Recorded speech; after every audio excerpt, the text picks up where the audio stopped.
तो दोस्तों आज आईपीएल 2026 का 39वां मुकाबला और अब तक के सबसे ज्यादा सांस रोक देने वाला महामुकाबला आज की दो टीमें बेंगलुरु और दिल्ली के बीच दिल्ली के अरुण जेटली स्टेडियम में खेला गया। ऐसे मुकाबले की शुरुआत हुआ बेंगलुरु के कप्तान को टॉस जीतने को लेकर। जी हां दोस्तों, इस रोंगटे खड़ा कर देने वाला महामुकाबले में कप्तान रजत पाटीदार ने टॉस जीतकर पहले गेंदबाजी करने का फैसला किया और दिल्ली कैपिटल्स को पहले बल्लेबाजी करने के लिए। फिर मुकाबले की शुरुआत हुआ। रनों की बारिश करने के इरादे से मैदान पर उतरे केएल राहुल और उनका साथ देने के लिए साहिल पर, और इन दोनों ही बल्लेबाजों के कंधों पर काफी ज्यादा उम्मीद थी कि वो अपनी टीम को एक विस्फोटक शुरुआत दिलाकर जिम्मेदारी दे। वही दोस्त बेंगलुरु की तरफ से पहला ओवर डालने भुवनेश्वर कुमार, इन्होंने दूसरी गेंद पर साहिल पराग को क्लीन बोल्ड कर पोलैंड भेज दिया और अपनी टीम को पहली सफलता दिला दी। दूसरी गेंद पर पहली सफलता मिलने के साथ ही आरसीबी खेल में काफी खुशी की लहर थी। साहिल पराग इस मुकाबले में कुछ खास कमाल नहीं कर पाए और अपना खाता भी नहीं खोल पाए। इसके बाद नए बल्लेबाज के रूप में नीतीश राणा बल्लेबाजी करने आए और अब यहाँ से नीतीश राणा और केएल राहुल के बीच एक साझेदारी की जरूरत है ताकि अपनी टीम को एक अच्छे टोटल तक पहुंचा सके। लेकिन तभी फिर से दूसरा ओवर डालने जोश होडल ने अपनी पहली गेंद पर केएल राहुल को जितेश शर्मा के हाथों का झटका पोलैंड भेज दिया और अपनी टीम को दूसरी सफलता दिला दी।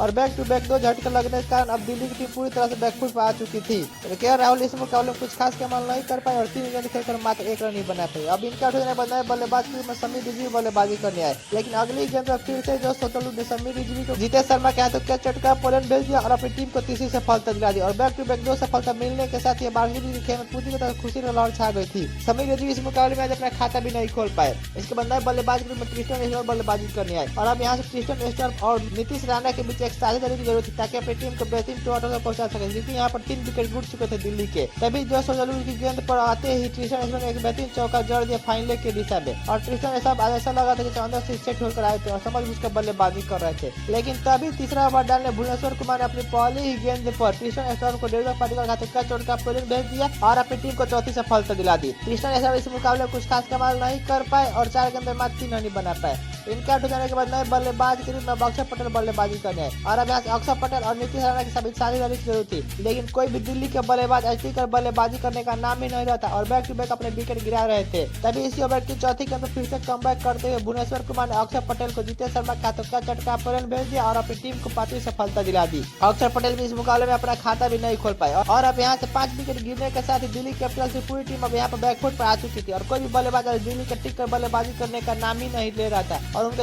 विकेट पर विकेट गिर रहे थे। इसके बाद अब यहाँ से नए बल्लेबाज के रूप में डेविड मिलर बल्लेबाजी करने और अब यहाँ से डेविड मिलर और नीतीश राणा के बीच साझेदारी की जरूरत थी ताकि वो अपनी टीम को सब दोनों तक स्कोर में पहुंचा सके, लेकिन कोई भी बल्लेबाज टिक के नाम ही नहीं ले रहा था। तभी चौथा ओवर डालने फिर से जोश होडल ने अपनी 5वीं गेंद पर नीतीश राणा को रजत पाटीदार के हाथों का झटका पोलैंड भेज दिया और अपनी टीम को 6ठी सफलता दिला दी। रजत पाटीदार भी इस मुकाबले में कुछ खास कमाल नहीं कर पाए और 9 गेंद खेलकर मात्र 1 रन बनाए। अब यहाँ से नए बल्लेबाज के रूप में डेविड मिलर बल्लेबाजी करने आए और अब यहाँ से डेविड मिलर और अभिषेक पोलर के बीच साझेदारी की जरूरत थी ताकि अपनी टीम को एक बेहतरीन टोटल तक पहुंचा सके ताकि उनकी टीम यह मुकाबले फाइट कर सके। तभी पावर प्ले का लास्ट ओवर डालने आए जोश होडल ने बेहतरीन सटीक लाइन पर गेंदबाजी कर रहे थे और इस ओवर में एक भी बाउंड्री नहीं दिया और पावर प्ले समाप्त होने तक दिल्ली कैपिटल्स की टीम मात्र 13 रन बना पाई 6 विकेट खोकर और अब यहाँ से दोनों ही बल्लेबाज समझ बुझकर बल्लेबाजी कर रहे थे। तभी 7वां ओवर डाले रसिक सोल्डर की दूसरी गेंद पर अभिषेक पुरोहित जो कि अभी तक समझ बुझकर बल्लेबाजी कर रहे थे, जिन्होंने मिड विकेट की दिशा में एक बेहतरीन चौका जड़ दिया। तभी फिर से अगली गेंद पर चौथी गेंद फिर से एक बेहतरीन चौका देखने को मिला डेविड मिलर के बल्ले से और दोनों ही बल्लेबाज अब यहाँ से समझ बुझकर और तेजी से अपनी टीम के लिए रन बना रहे थे। तभी 7वां ओवर डालने फिर से रोमियो से पहाड़ की पहली गेंद पर अभिषेक पुरोहित ने एक बेहतरीन चौका जड़ दिया फाइनल की दिशा में और दोनों ही बल्लेबाज अब तेजी से रन बना रहे थे और समझ बुझकर भी। इसके बाद फिर से 8वां ओवर डालने रसिक सलाम डर की दूसरी गेंद पर डेविड मिलर ने मिड विकेट की दिशा में एक बेहतरीन चौका जड़ दिया और डेविड मिलर अब तक 72 रन बल्लेबाजी कर रहे थे। तभी इसी ओवर की 5वीं गेंद पर फिर से बेहतरीन जड़ दिया ओवरलाइन की दिशा में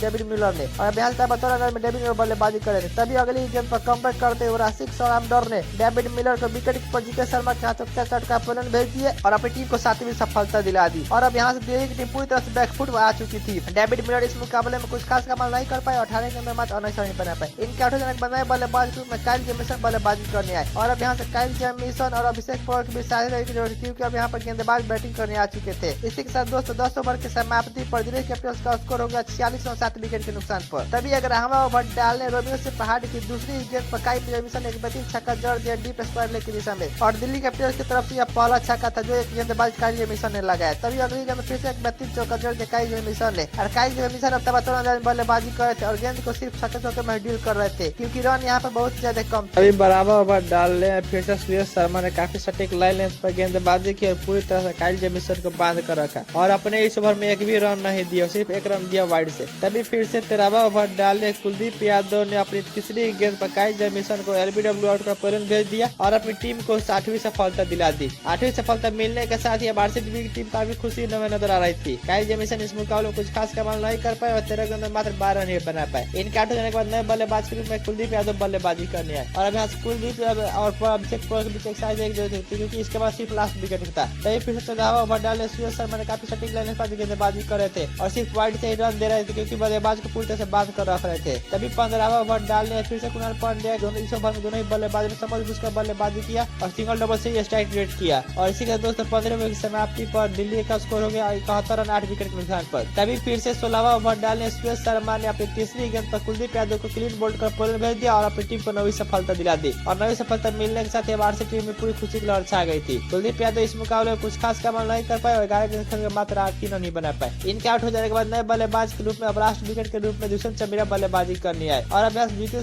चमीरा और अभिषेक पोल को विश्वास दे रही क्योंकि लास्ट विकेट था। तभी 17वां ओवर डाले जोश लुइस की दूसरी गेंद पर अभिषेक पोल ने एक बेहतरीन चौका लगा दिया ऑफसाइड की दिशा में और लास्ट विकेट था तो यहाँ से अभिषेक पोल तबादला बल्लेबाजी कर रहे थे, लेकिन अगली गेंद पर जोश ने अभिषेक पोल को क्लीन बोल्ड का परिणाम भेज दिया और अपनी टीम को लास्ट विकेट की सफलता दिला दी। अभिषेक पोल इस मुकाबले में कुछ खास कमाल नहीं कर पाए और 30 रन बना पाए और इसी तरह दोस्तों दिल्ली कैपिटल्स की पूरी टीम मात्र 75 रन पर ऑल आउट हो गई और अब यहाँ से आरसीबी को जीतने के लिए इस मुकाबले में 76 रन की जरूरत थी। तो वही दोस्तों इतना छोटा सा लक्ष्य का पीछा करने उतरे बेंगलुरु के तरफ से जैकब बैथा और उनका साथ देने के लिए विराट कोहली। तो वही दोस्तों दिल्ली का पहला ओवर डालने काइल जेमिसन तो इनकी पहली गेंद पर जैकब बैथा को एक इनसाइड एज का चौका मिल जाता है और पहले ओवर से दोनों ही बल्लेबाजों ने मिलकर कुल 7 रन जोड़ दिए। तभी दूसरा ओवर डालने दुष्यंत चमीरा ने काफी सटीक लाइन पर गेंदबाजी कर रहे थे, लेकिन इनकी तीसरी गेंद पर विराट कोहली ने भी एक बेहतरीन चौका जोड़ दिया फ्लिक के जरिए और विराट कोहली और जैकब बैथा आज बेहतरीन लय में नजर आ रहे थे। तभी फिर से तीसरा ओवर डालने काइल जेमिसन की दूसरी और तीसरी गेंद पर बैक टू बैक 2 बेहतरीन छक्का देखने को मिला जैकब बैथा के बल्ले से और जैकब बैथा ऐसा लग रहा था जैसे जल्दी इस मैच को समाप्त करने के चक्कर में लग गए हो, लेकिन अपनी इसी ओवर की 5वीं गेंद पर कमबैक करते हुए काइल जेमिसन ने जैकब बैथा को 3 रन खाते कैच आउट का परिणाम भेज दिया और अपनी टीम को पहली सफलता दिला दी। जैकब बैथा इस मुकाबले में 11 गेंद में 20 रन की शानदार पारी खेले। इनका होने के बाद नए बल्लेबाज के रूप में देवदत्त पाटिकल बल्लेबाजी करने आए। तभी फिर से चौथा ओवर डाले दुष्यंत चमीरा की दूसरी गेंद फिर से एक बेहतरीन छक्का देखने को मिला देवदत्त पाटिकल के बल्ले से और देवदत्त पाटिकल ऐसा लग रहा था जैसे आज ऑनर से सेट होकर आए हुए थे। तभी फिर इसी ओवर के चौथी गेंद पे एक बेहतरीन चौका जोड़ दिया देवदत्त पाटिकल ने और देवदत्त पाटिकल भी शानदार लय में नजर आ रहे थे और उनका बेहतरीन साथ निभा रहे थे विराट कोहली। तभी 5वां ओवर डालने फिर से काइल जेमिसन की